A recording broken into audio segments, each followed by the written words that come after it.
Let's get to Bloomfield now, where community members will have a chance to learn more about the town's proposed budget that could raise their taxes. Well, today, neighbors can learn where their money would go before they head to the polls this weekend. Your reporter, Anna Stansfield, is live there this morning. So, Anna, this has everyone in Bloomfield talking.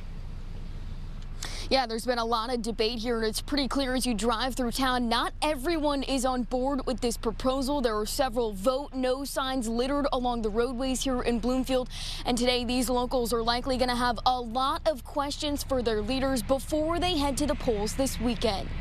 There's been a months-long debate here in Bloomfield. Back in April, the town was looking at ways to save taxpayers some money, proposing cuts to curbside trash pickup, senior services, and parks and recreation. But locals weren't on board, so Bloomfield leaders went back to the table to think of another way.